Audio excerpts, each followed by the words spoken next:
Hello, I am Nick Fluck, Medical Director for NHS Grampian. And I'm Caroline Hiscox, Executive Nurse Director for NHS Grampian.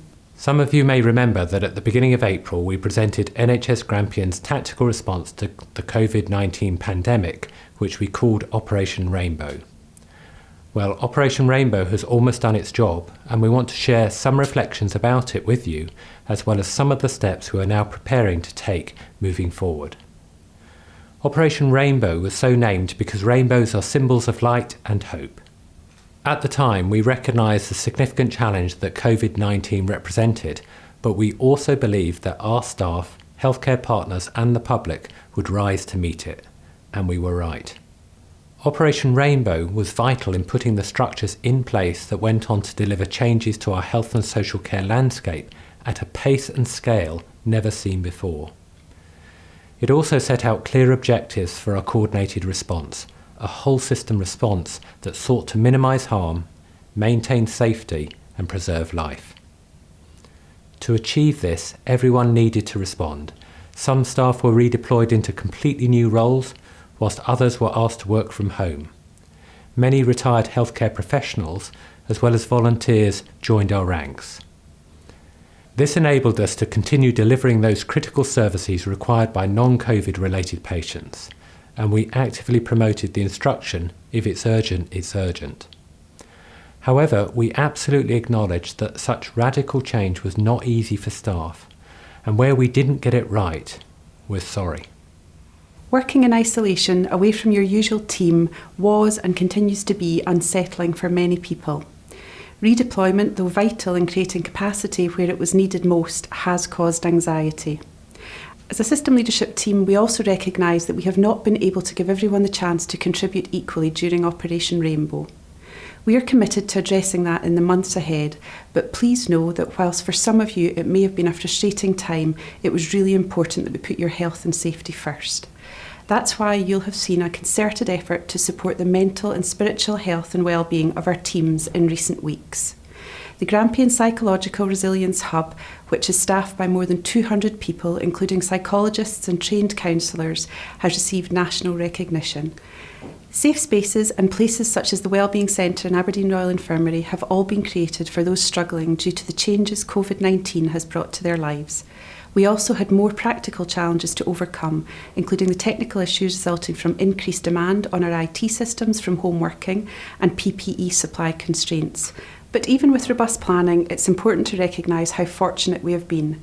Modelling our worst case scenario suggested that we may have to use up to 4 times the normal number of intensive care beds at the peak, so we had to plan for that. In the event, the maximum cases required us to double our intensive care beds.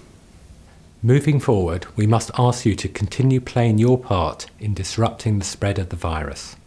Please keep following the published guidance and help keep that all-important infection rate, or R number, below 1.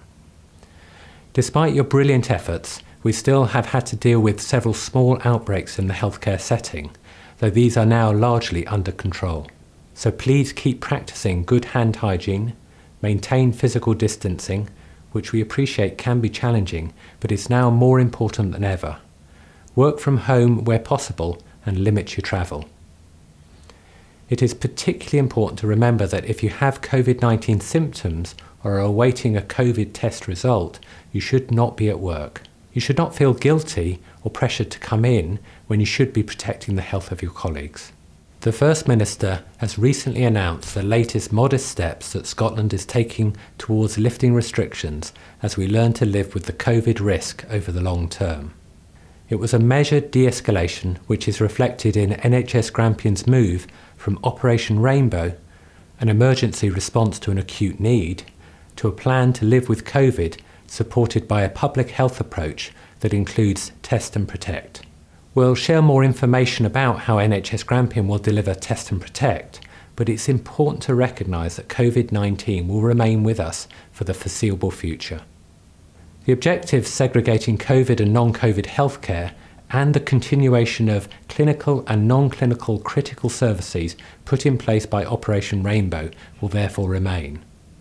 Rest assured that we will be applying all we have learnt over the past few months in the weeks and months ahead. We will build on those systems that we have put in place to keep staff safe and keep engaging with you through films like this one, daily briefs and staff surveys. Next week, our Chief Executive, Amanda Croft, will share details of which ways of working will continue as we move forward, many of which proved invaluable during Operation Rainbow. And in the coming days, we will start sharing more information about how NHS Grampian will be reintroducing services that were temporarily suspended to deal with the COVID-19 threat. In the meantime, please be patient. It's natural to feel unsettled during periods of significant change and to need time to adjust. Rest and take leave if you can, and remember those support services that are available to you. Although Operation Rainbow is coming to an end, our response definitely is not. Thank you.